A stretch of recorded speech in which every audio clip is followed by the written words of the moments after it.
So I'm back again. I hope you all enjoyed lunch and share in the great congratulations to Jeff on a terrific career and terrific award from our association. So this is the time for our last speaker, and I know the reason that many of you came today. It's my distinct honor to introduce our keynote, a gentleman by the name of Ray Kurzweil. Here's what I'd like to tell you about Ray. Ray's one of the world's leading innovators, thinkers, and futurists with a 30-year track record of accurate predictions. He's been called the restless genius by the Wall Street Journal, the ultimate thinking machine by Forbes magazine, and he was selected as one of the top entrepreneurs by Inc. magazine, which described him as the rightful heir to Thomas Edison. PBS selected him as one of the 16 revolutionaries who made America. He was the principal inventor of the first CCD flatbed scanner, the first omni-font optical character recognition, the first print-to-speech reading machine for the blind, the first text-to-speech synthesizer, the first music synthesizer capable of recreating the grand piano and other orchestral instruments, and the first commercially marketed large vocabulary speech recognition. I got to take a breath after I say all that. That's a pretty incredible career, but that's not all. Kurzweil's many honors. He's the recipient of the National Medal of Technology and was inducted into the National Inventors Hall of Fame. He holds 19 honorary doctorates and honors from 3 U.S. presidents. Ray's written 7 books, 5 of which have been national bestsellers. The Singularity is Near and Ray's latest book, How to Create a Mind, have been New York Times bestsellers. Ray was recently appointed as Director of Engineering at Google. Ladies and gentlemen, please help me in welcoming Ray Kurzweil.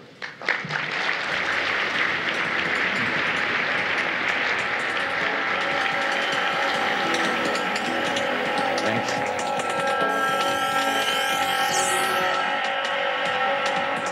Well, it's great to be here.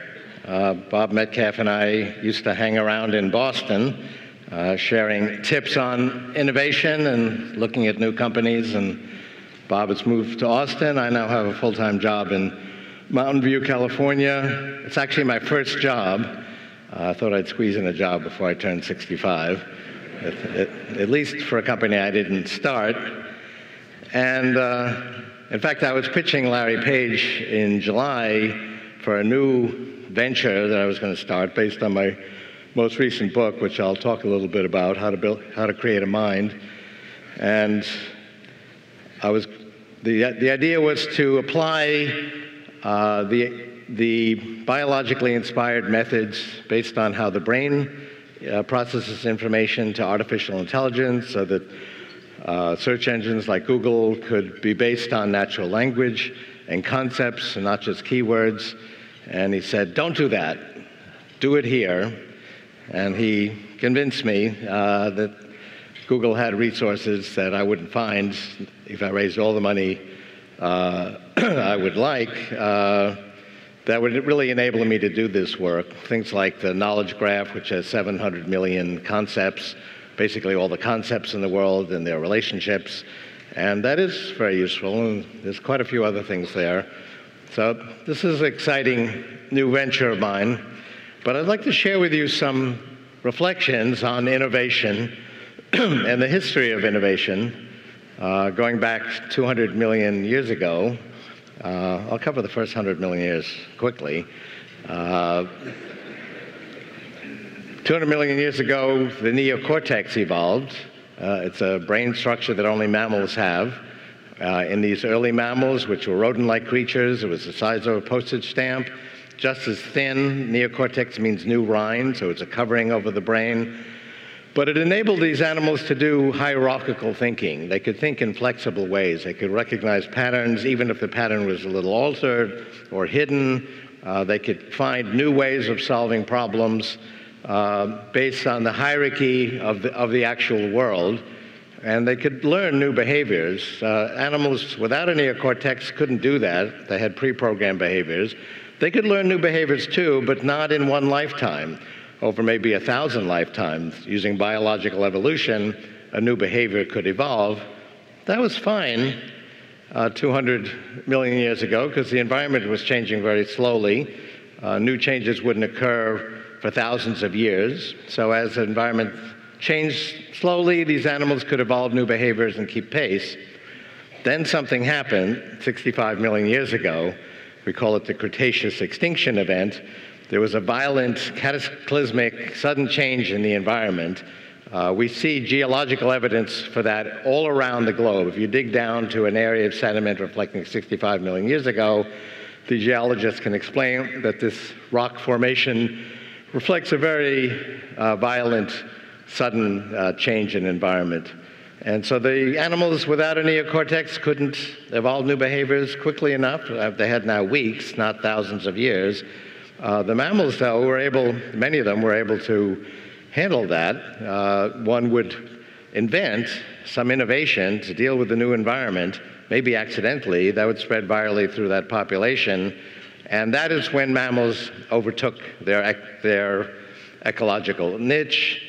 Many other, thousands of other species died out. That's why it's called the extinction event. And mammals then took over. And to anthropomorphize, biological evolution said, oh, this neocortex is pretty good stuff, and it kept growing it as mammals evolved. And as you get bigger mammals like cats and dogs, and then primates, the neocortex then took on all these fissures and ripples, basically to increase its surface area. But even in a human, it's still an outer covering. It's got all these convolutions. You could still stretch it out. It'd be about the size of your table napkin. It'd be just as thin. It's still a thin covering, but it's so convoluted that it comprises now 80% of our brain. And there was an innovation in humanoids, which is basically we have this big forehead, to squeeze in more neocortex. And neuroscience talks about all these specialized regions. The fusiform gyrus recognizes faces, and V1 recognizes primitive features of visual objects. But actually, the organization of the neocortex is all the same. This was noted by Vernon Mountcastle 50 years ago, and he said neocortex is neocortex. And actually, dramatic evidence that came out just before my recent book came out is what happens to V1, which is responsible, generally speaking, for visual recognition of very simple features like the crossbar and a capital A. What happens to it in a congenitally blind person? Does it just sit there waiting for visual information to come in? Actually, it is harnessed by the frontal cortex to deal with the highest level abstract concepts in language. So here's this region that's supposed to be devoted to very primitive features, is actually doing high-level concept recognition, showing the interchangeability of the neocortex, and it's all basically the same. I'm going to come back and describe a little bit more about how the neocortex works, but we basically have a larger quantity of it. It's not qualitatively different. So the frontal cortex in this big forehead was the enabling factor for us to invent technology and language and art and science and music. No other mammal, including the primates, did that. I mean, there's some discussions that chimpanzees can master simple forms of sign language. Actually, if you look at the kinds of language they deal with, it's very simple object, verb, subject, verb, object. They're not able to actually put together these very complex forms of language with hierarchies that we're able to handle. And so the enabling factor for all the innovation you see here at this conference is our neocortex. And the neocortex then has had its own evolution, and that we've had cultural and technological evolution, and that's been very much like biological evolution, and that the most advanced technologies survive. And we use the latest technology to create the next. And that is why technology accelerates and information technologies grow exponentially. And I want to come back to that concept because it's very important. But we've seen a continual acceleration in innovation. Our very first invention, which was spoken language, so that we could basically pass on lessons, tell people what we did that day, tell stories. Basically, the story was the first invention. That took hundreds of thousands of years. And then people noticed that stories were drifting from one storyteller to the next, so we wanted some permanent record, and we invented written language. And that was much faster. That only took tens of thousands of years. Then we wanted a more efficient way of distributing written language, and the printing press was developed half a millennium ago took 400 years to reach a mass audience.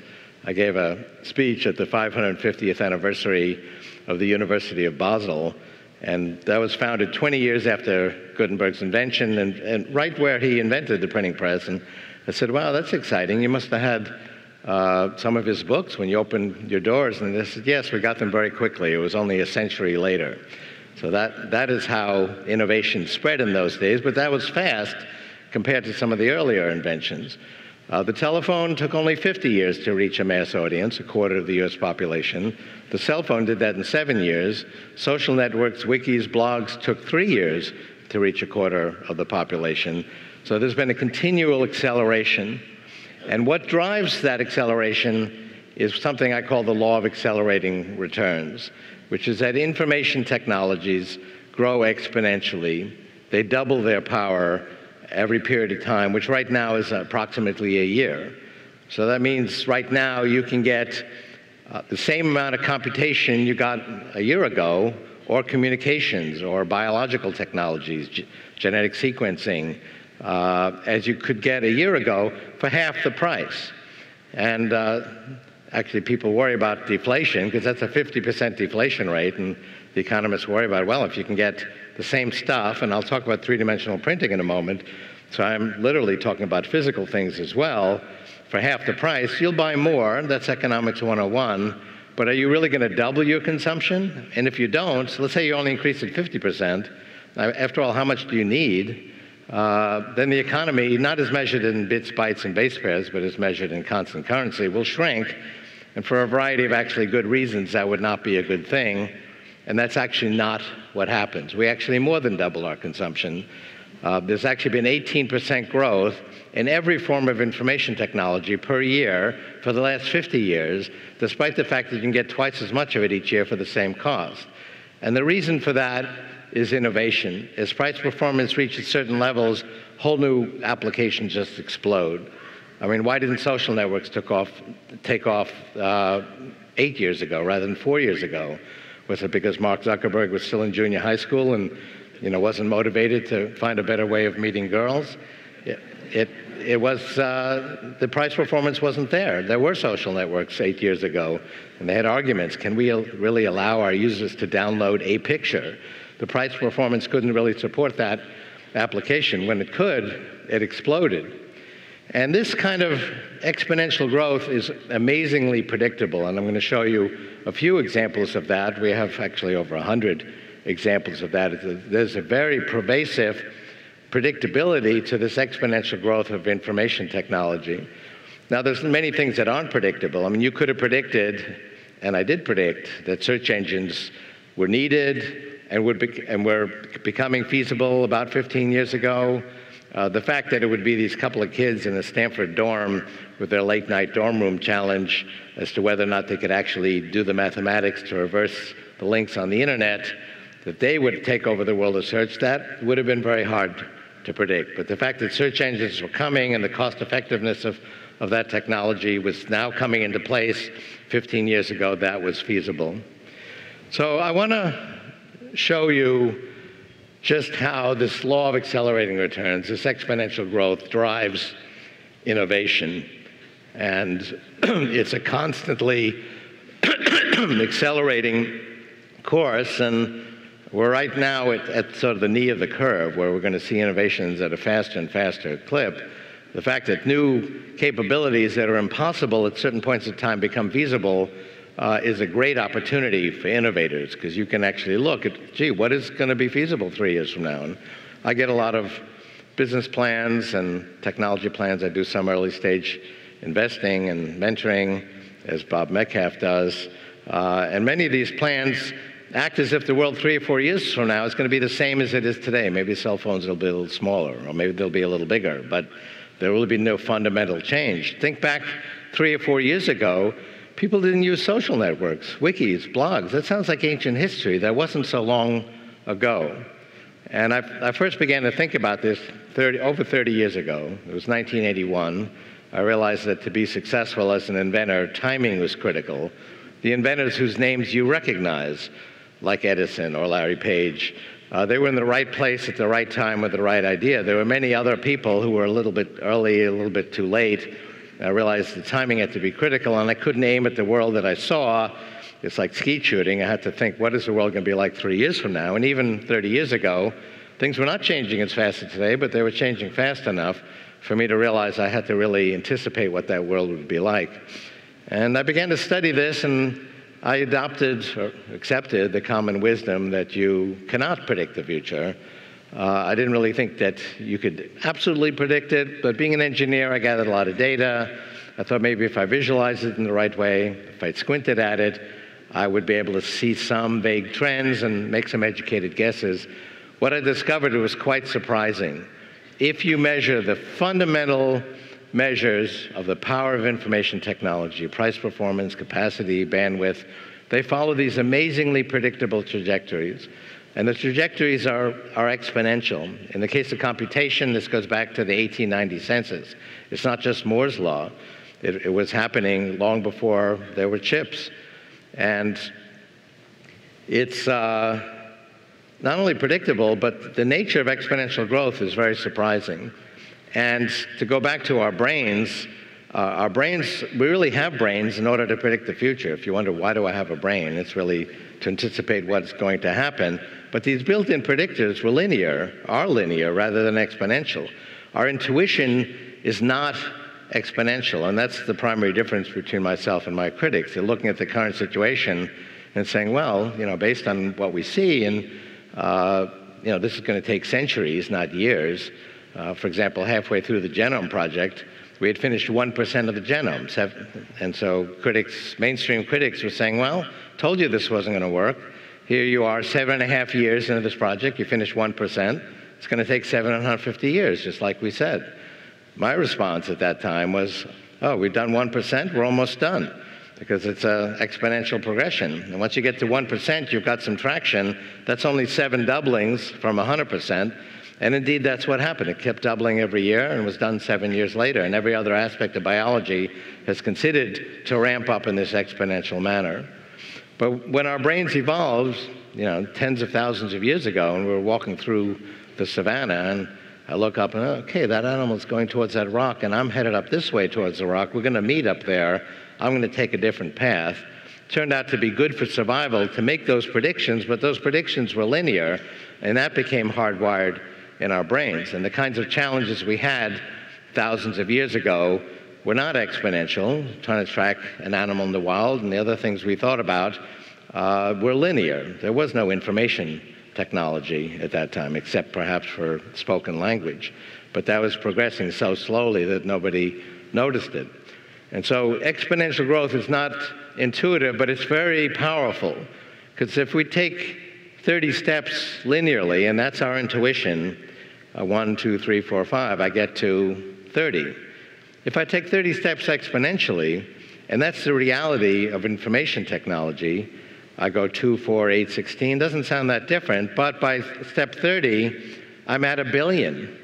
It makes a profound difference, and this is not an idle speculation on the future. I mean, this is several billion times more powerful than the computer I used when I was a student at MIT. It's thousands of times more powerful. It's millions of times cheaper. There's a several billion-fold increase in price performance. It's 100,000 times smaller. We'll do both of those things again in 25 years, and it gives you some idea of what will be feasible. So this is what I wanted to cover today. Any questions on any of this? All right, I'll cover it a little more slowly. But exponential growth, once it gets to the knee of the curve, begins to explode. And we've seen that already.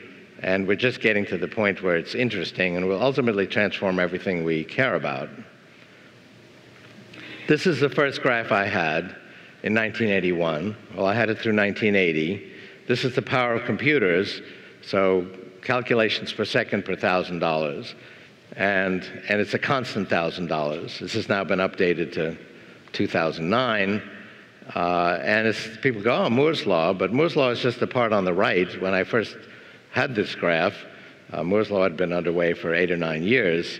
In the 1950s, they were shrinking vacuum tubes to make them smaller and smaller to keep this exponential growth going. In 1952, CBS predicted the election of Eisenhower, the first time the networks did that. Remember that? I don't remember it. I was only 4 years old.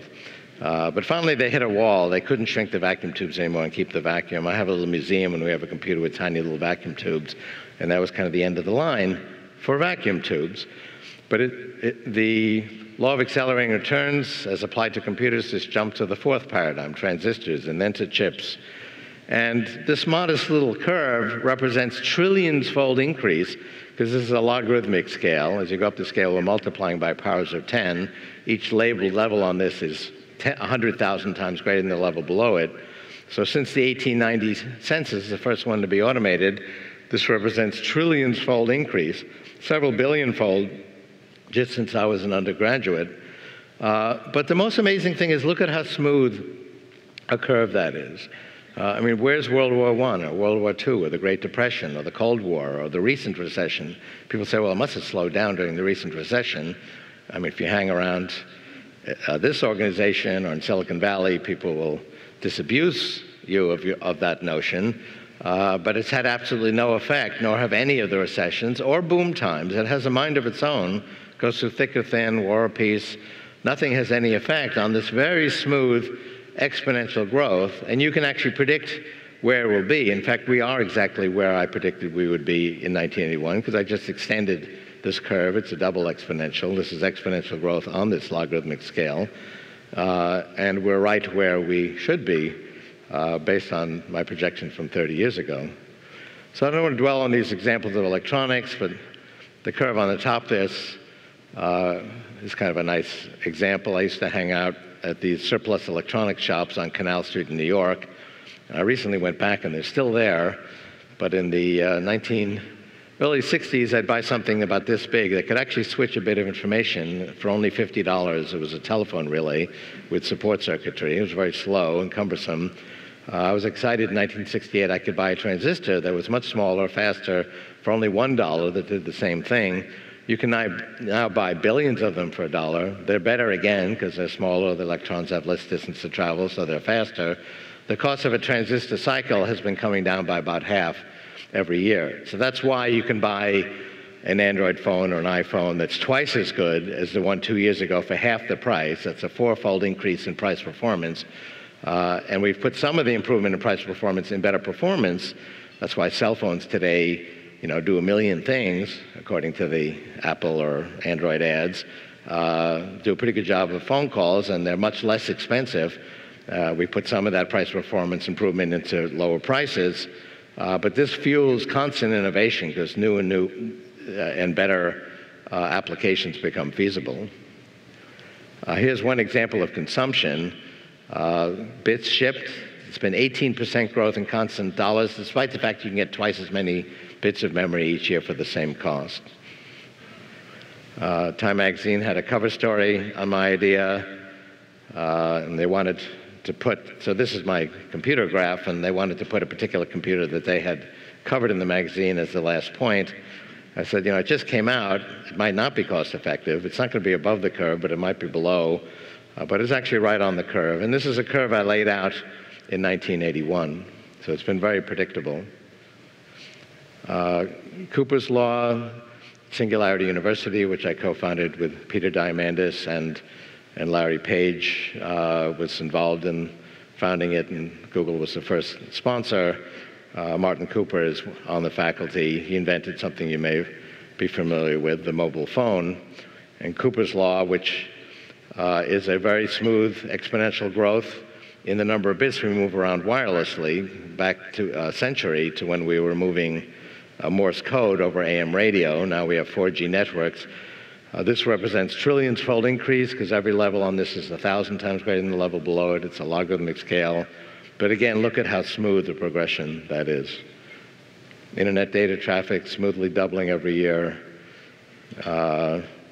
Same thing on Ethernet, which Bob invented, and we still is a major technology. Here's a graph I had in the early 80s. I had the first few points on the left-hand side. This is the size of the internet, which was then called the ARPANET, and it was really just for American scientists to share information files there was only a few thousand scientists. And I did the math and said, wow, this is going to be a World Wide Web connecting hundreds of millions of people to each other and vast knowledge resources by the late 90s. And people thought that was nuts when the entire American defense budget could only tie together a few thousand people. But that's the power of exponential growth. That is what happened. The graph on the right is the same data, but on a linear scale, not a logarithmic one.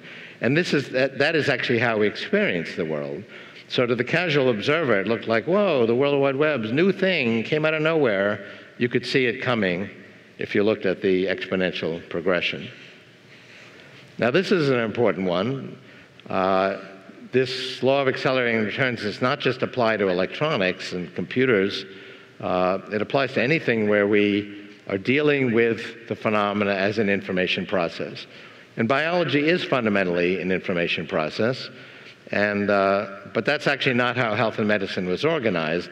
We didn't have the object code of biology up until we finished that genome project in 2003. So health and medicine was hit or miss. We would just find things. We organized the information with computers, but really didn't develop innovations as an information process. And biology fundamentally is information. It starts with our genes. These are little software programs. For example, I have one little software program inside me called the fat insulin receptor gene. I trust you have it too. Basically says hold on to every calorie because the next hunting season may not work out so well. That was a great idea thousands of years ago when our genes were evolving because you worked all day to get a few calories. There were no refrigerators, so you stored them in the fat cells of your body. I would like to tell my fat insulin receptor gene, you don't need to do that anymore. I'm confident the next hunting season will be good in the supermarket. And that was done, actually, at the Joslin Diabetes Center. We now have technologies to turn genes off or add new genes.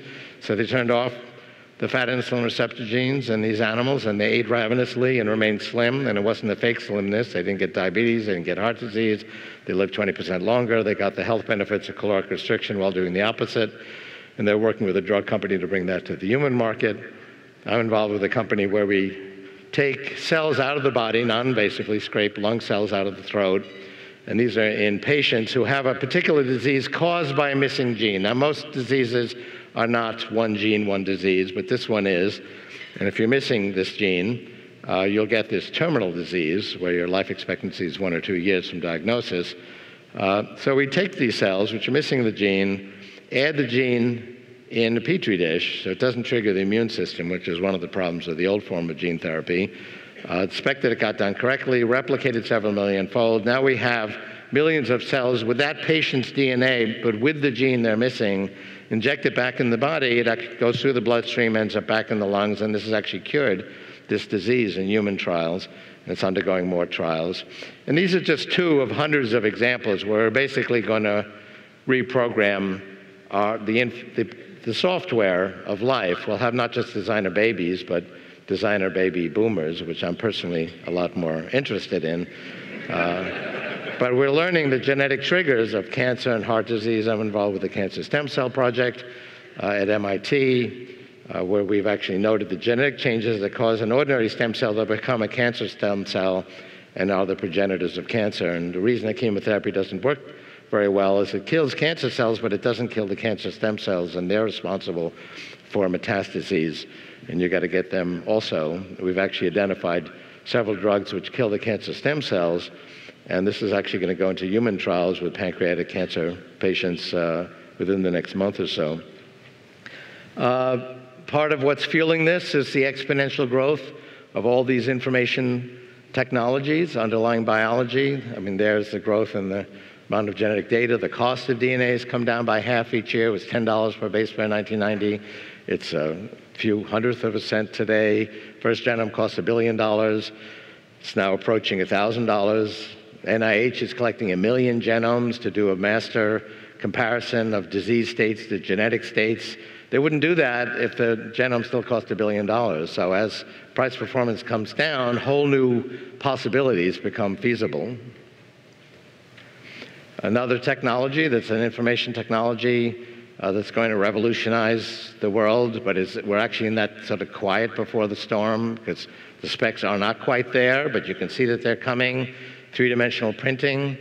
So if I want to send you a book or a movie or a sound album, 3 years ago even, I would send you a FedEx package. Today I can send you an email attachment, and you can then create those products from the information. Well, I can actually today send you this violin or this guitar or that elaborate assembly on the upper right. If you have the right three-dimensional printer, you can print it out. In the middle there's a kiosk in Japan. You can go in and be scanned, and then it creates a little miniature three-dimensional figurine of yourself. But this is going to revolutionize manufacturing. For most applications, we need the scale of precision to be submicron. Right now, it's a few microns. The cost needs to be $1,000 or less. It was hundreds of thousands and tens of thousands. Now it's thousands. It'll be under 1,000 within a few years. Today, with a three-dimensional printer, you can print out 70% of the pieces you need to print out another three-dimensional printer. That'll be 100% in 5 to 7 years.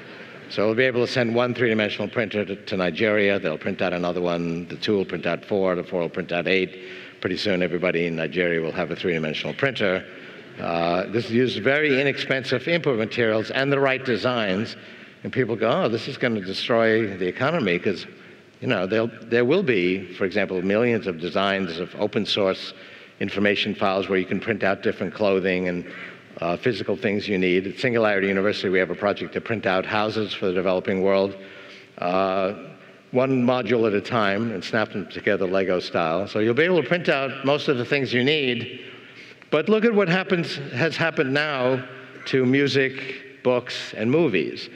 You can have a very good time with millions of free, legal, open source sources of books, movies, music, and some of it's very good.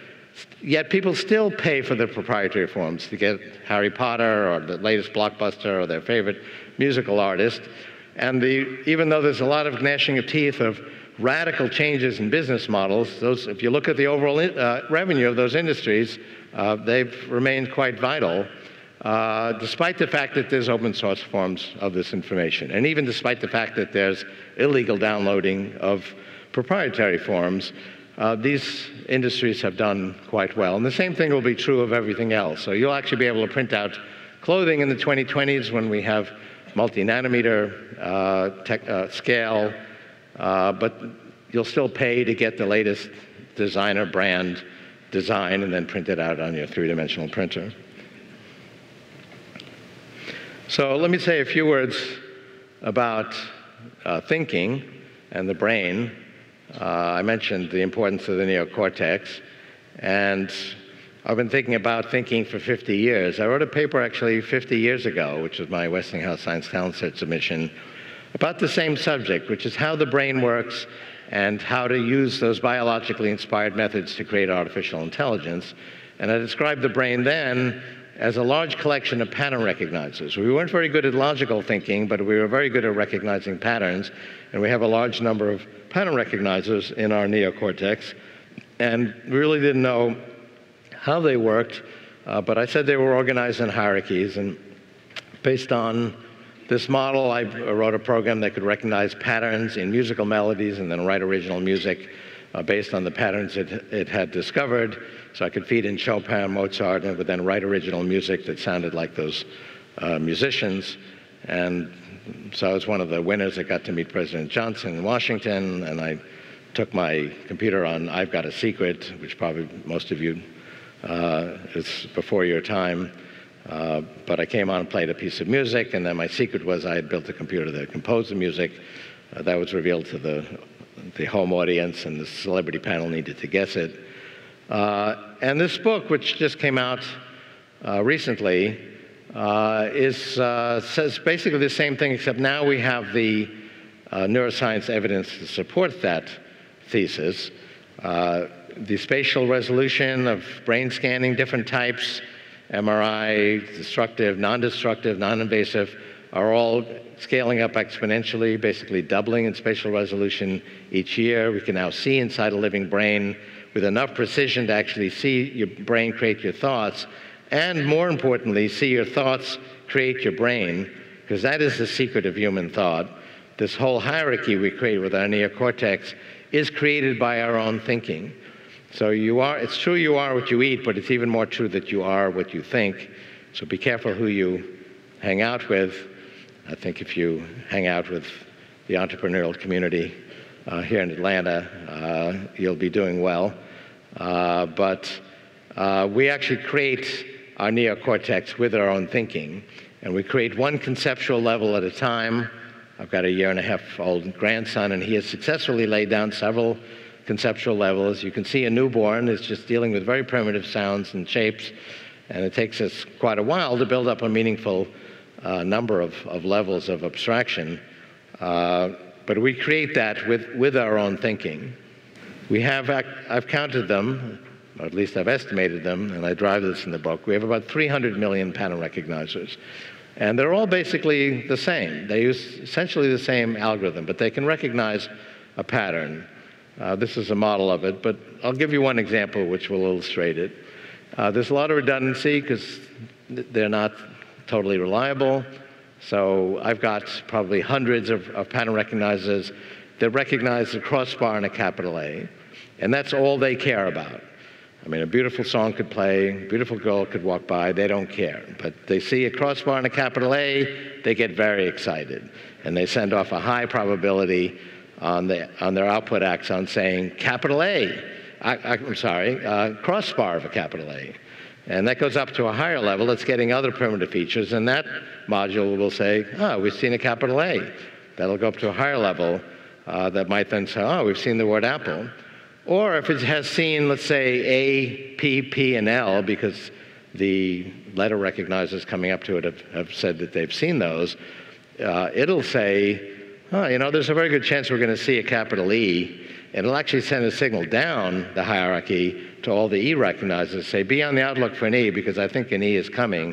And then if you see something that's sort of smudged and could possibly be an E, the E recognizers will say, oh, it's good enough. And we'll say, okay, we've seen an E. So there's actually information going up and down. The information going down is what we expect to, you probably were anticipating me to say the word C. So we're constantly anticipating what we expect in the environment. And very often we recognize what we expect to recognize, even if it's really not there.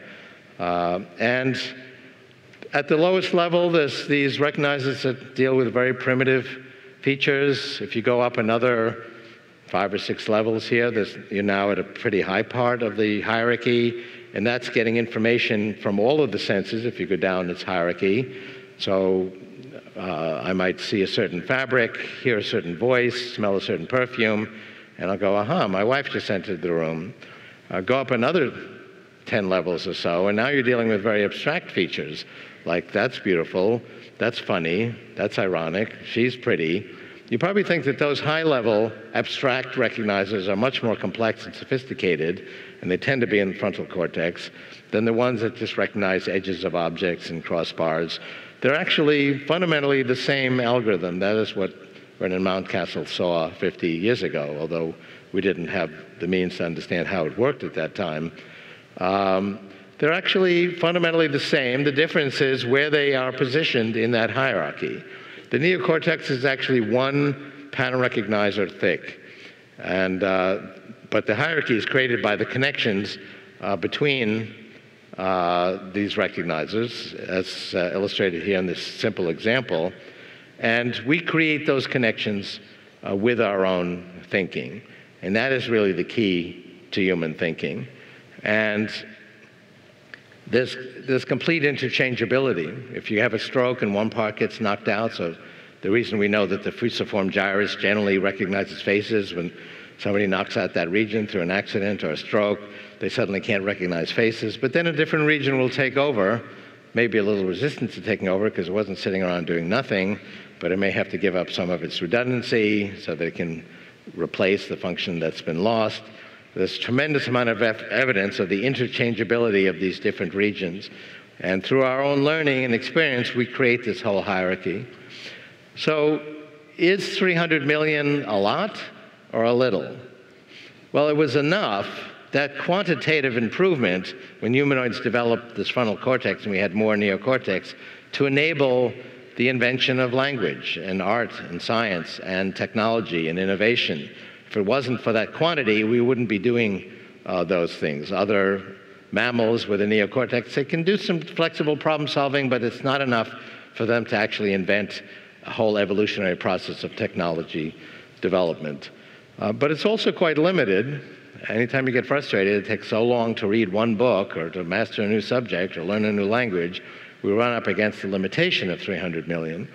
Sometimes we'd like more.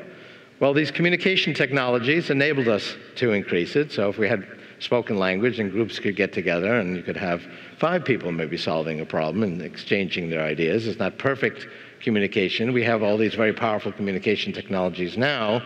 We have collaboration software. Recently, a few hundred mathematicians who hadn't met each other were able to solve a problem that had remained unsolved for a century. And they did it in weeks, and they'd never met each other, but using collaboration software, they were able to solve it because they increased the neocortex, but basically by harnessing the neocortex of multiple people. But we'd like to go even further than that, and we will be expanding our neocortex. Now, for one thing, these brain extenders we have, I mean, this does make me smarter. I've been managing work groups for over 4 decades, and I can have a group now of a few people in a matter of weeks do what used to take hundreds of people years. So we're definitely more productive and smarter than we used to be. This, in a way, is expanding my brain right into the cloud, because I mentioned this is several billion times more powerful per unit cost than the computers I used when I was a student, but that's not even the most significant thing about it. This is fundamentally a gateway to the cloud. If I do an interesting search, a language translation, ask Google Now or Siri a question, it doesn't take place in this little box. It goes out to the cloud. And the cloud is a pure form of information technology that is doubling in power every year. That will be 1,000 times more powerful in 10 years, 1,000,000 times more powerful in 20 years. And basically, this is a gateway for my brain to the cloud, but it's intermediated by my having to interact with this physical device. It'd be better to actually put it in our brains. Another exponential trend is the shrinking of technology. I've measured that at a predictable factor of 100 in 3D volume per decade. So this kind of technology will be the size of blood cells in the 2030s. Technology at that time will be millions of times more powerful per unit cost than it is today. We'll be able to send intelligent nanobots non-invasively through the capillaries into the brain, where there basically will be gateways to the cloud. And so if you need not 300 million, say you need 400 million pattern recognizers for a few seconds. Just like if I need 1,000 computers or 1,000,000 computers in the cloud, I can actually access that with our devices. We'll be able to have these models of our neocortex based on the way the biological neocortex works and expand our neocortex directly in the cloud. And so if I need 1 billion or 10 billion for a few seconds to think a bigger thought or think of something that's funny to say because somebody I want to impress is approaching me, I'll be able to do that. And that will then be a very pure extension of our brains, and that will grow exponentially because the cloud is doubling in power every year. So think about what happened the last time we expanded our neocortex, when we developed these large foreheads as humanoids. That was the enabling factor for language and technology and art and science. If you were to ask a pre-language humanoid, gee, what it's going to be like when you apply this new frontal cortex you have to create all these innovations, what's that going to be like? He or she wouldn't be able to answer because they didn't have the language to do it. And similarly, we can only answer by this analogy today, but we will be quantitatively increasing our neocortex by expanding it into the cloud, and that will lead to a similar qualitative leap in the profound importance and power of the information structures we can create. The feasibility of natural language is understanding computers was demonstrated by Watson. Watson got a higher score than the best 2 human players put together. Its knowledge that enabled it to answer these Jeopardy questions was not pre-programmed by the engineers. Watson read Wikipedia and several other encyclopedias. That's where it got its knowledge. So it read all the 200 million pages of natural language documents, and it also can understand these very convoluted Jeopardy queries. For example, a long, tiresome speech delivered by a frothy pie topping. And Watson got that correct by responding, "What is a meringue harangue?" And Jennings and the other player, the best two Jeopardy players in the world, were not able to answer that. And Watson got a higher score than the two of them put together. A very effective demonstration of the power of computers to understand natural language. That is what I'm going to be doing at Google. And it's basically, so search will not just be based on keywords. It's amazing how well that works, but we'll actually be able to ask complex questions in natural language or give a whole précis about the kind of thing we're looking for, and it will search knowledge based on concepts and not just words. That's basically what I'm working on. So I'll just sum up by showing you this graph. This is the progress we made before health and medicine was an information technology, when it was just hit or miss. We made linear progress, but that was still pretty good. I gave a speech recently to junior high school students, and I said, you all would be senior citizens if it hadn't been for this progress, because life expectancy was in the 20s 1,000 years ago. We've quadrupled it in the last 1,000 years. It was 37 in 1800. Schubert and Mozart died in their 30s, and that was typical. There was no antibiotics, no understanding of the germ theory of disease. It's not pushing 80, but this is going to go into high gear when we get to the mature phase of the biotechnology revolution, which is basically applying information technology to biology, which is fundamentally is an information process. And it's been a decade since the genome was collected. The earliest fruits of this are now going into clinical practice. My father had a heart attack in 1961. It damaged his heart. That's true of 50% of all heart attack survivors. He could hardly walk, then died of that in 1970. Today, you can fix that with stem cell therapies, basically by reprogramming your adult stem cells to be heart cells and using them to non-invasively rejuvenate a damaged heart. I've talked to people who could hardly walk after a heart attack and are now normal. That's just one example. We're going to be able to really reprogram biology away from disease and away from sources of aging. According to my models, 15 years from now, we'll be adding more than a year every year to your remaining life expectancy. So you go forward a year, your life expectancy will move on away from you, and the pace will continue to pick up steam. So if you can hang in there, we may get to see the remarkable century ahead. Thank you very much.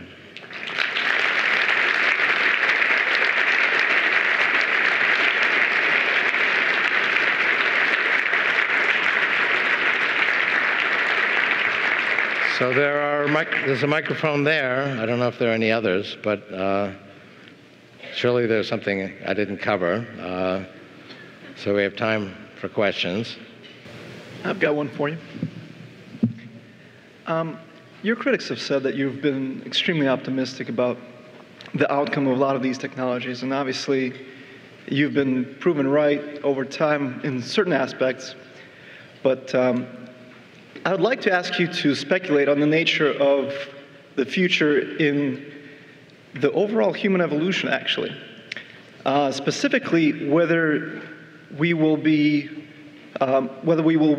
that race against computer evolution versus biological evolution. And by biological evolution, I mean the technologies that you're saying will incorporate into our bodies. Well, I've actually written, technology is a double-edged sword. Fire kept us warm, cooked our food, but also burned down our homes. And technology has always had both creative and destructive aspects to it. We've seen a lot of destruction made feasible by technology in the 20th century, 180 million people killed. Nonetheless, there's actually a sharp exponential decline in death by violence. People say, what are you talking about? Just, look at your cell phone and see what's going on in the world and how violent it is. Steven Pinker has a book, Our Better Angels, which documents this exponential decline. Your probability of being killed violently today worldwide is 500 times less than it was 4 centuries ago. And that's because we have a much greater abundance. There was extreme scarcity in those days. These communication technologies are also fundamentally democratizing. And we have much better knowledge today of what's wrong with the world. So there's a battle in Fallujah. We're there. We experience it. 100 years ago, there could be a battle in the next village, and you wouldn't hear about it because we didn't have the communication technologies. And we forget what things are like. People say, oh, well, you know, I travel around the world and I speak to many different audiences, and there's a strong school of thought that the world is getting worse and these problems are getting worse. And a subset of that school of thought is that technology is responsible. And I've got actually several dozen of graphs like this. But this is the world in 1800. Income per person in today's dollars on the x-axis. It was in the hundreds of dollars. Those are all countries. The big red circle is China. On the y-axis, it's life expectancy, which was in the 20s and 30s. Worldwide average 1,300. But what happens over the 200 years is that all these countries go from the lower left-hand corner to the upper right-hand corner very smoothly, and there's still a have-not divide. There we go. So there was slow movement in the early 19th century, the beginning of the Industrial Revolution.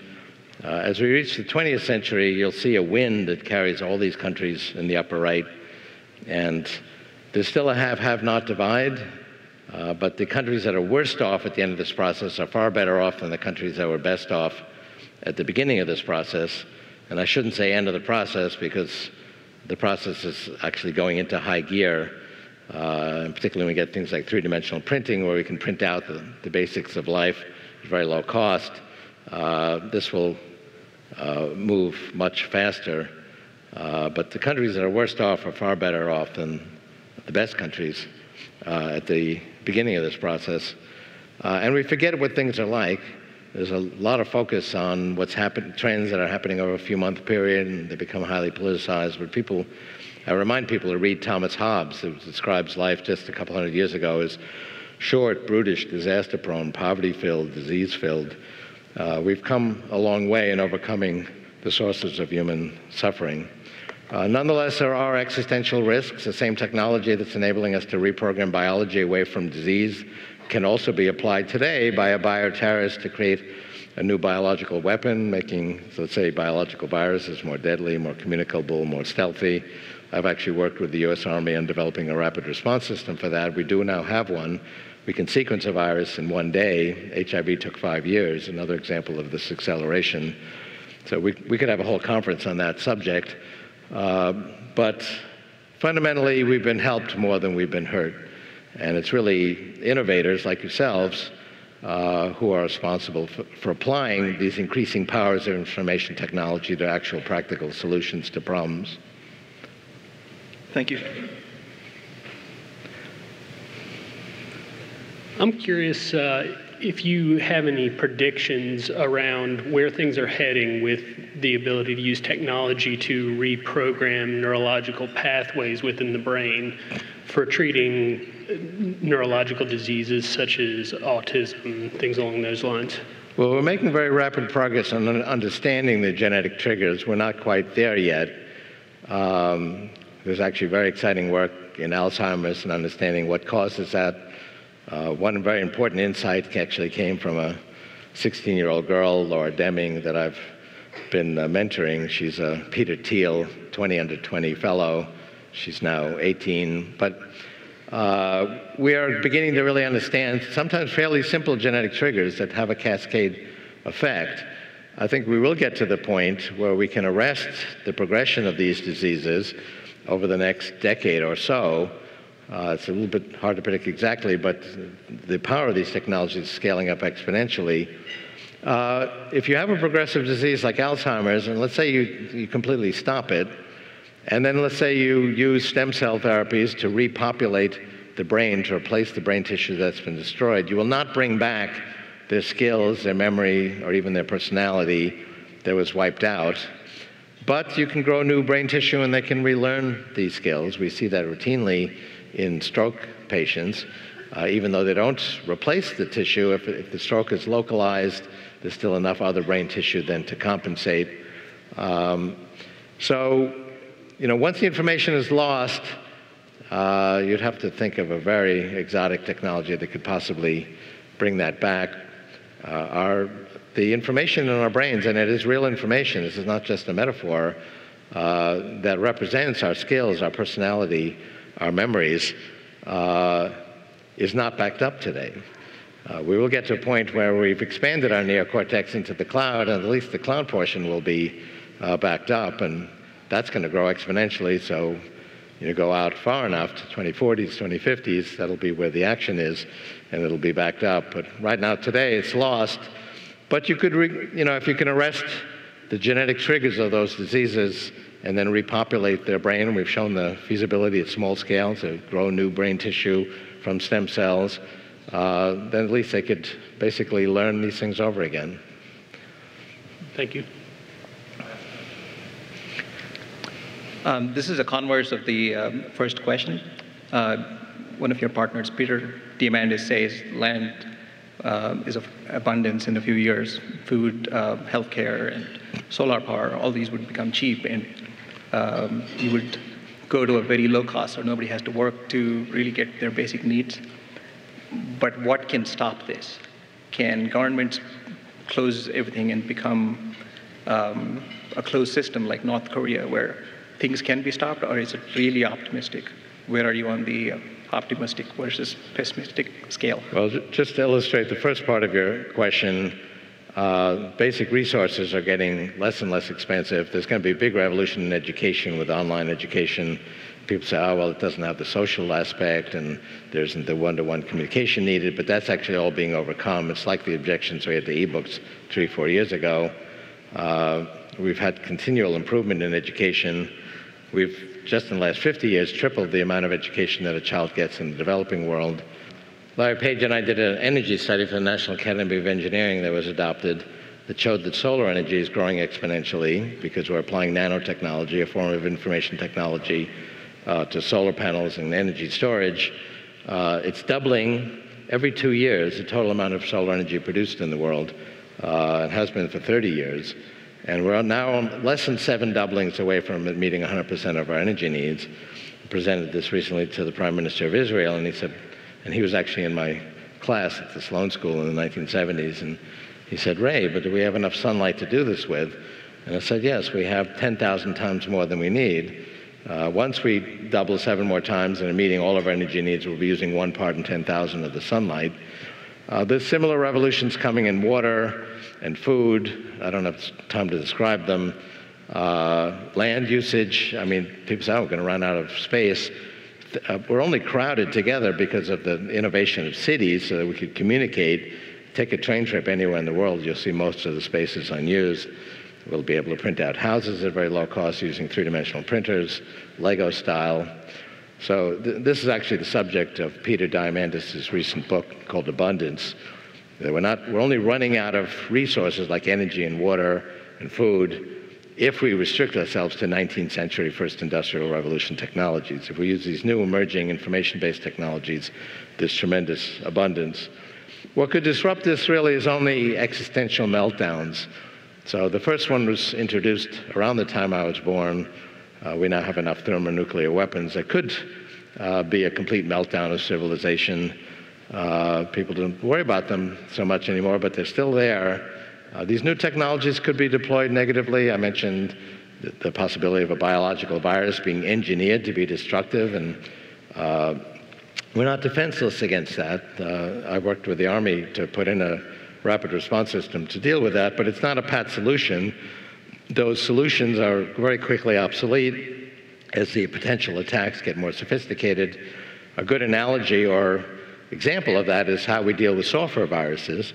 There were early predictions that the internet would never take root because software viruses would become more sophisticated and there'd be no way for those networks to develop because software viruses would destroy them. And one part of that prediction came true. Software viruses have become more and more sophisticated, but the defense has also kept pace with it. And we're constantly reinventing this technological immune system we have. And it actually has prevented any kind of catastrophic failure of the internet. We need to do the same thing with our protections against these other existential risks like biological viruses and nanotechnology, once it gets going, could also have similar properties of being self-replicating. So there are dangers. Technology is a double-edged sword. We need the right policy to actually put a very high priority on keeping these technologies safe while we have entrepreneurs and innovators like we have in this room who will be applying these exponentially growing technologies to making the world a better place. Thank you very much. Right, thank you.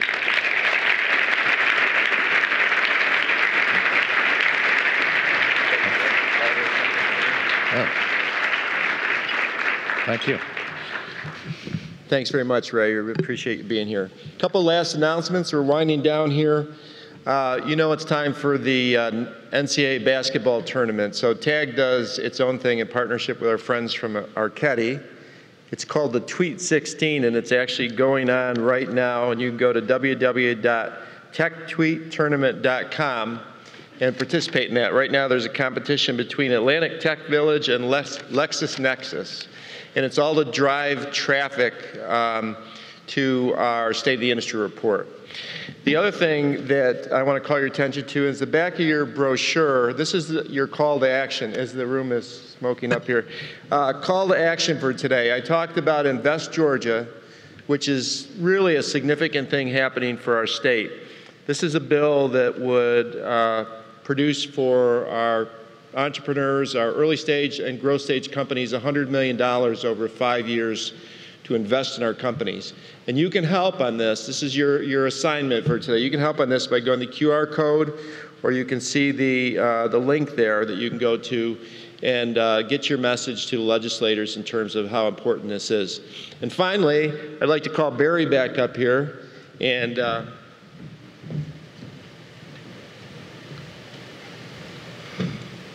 you know, it takes a leader. We had a great team in terms of the group that put this together, our task force, but we did have a chairman, and he did a terrific job. And Barry, I want to thank you for everything, give you this recognition. Thank you very much. You can join the meeting if you like. Well, thank you all for being here. Look forward to seeing you again in 2014. Thanks to our speakers, thanks to the TAG team, and look forward to seeing you next year. Safe travels.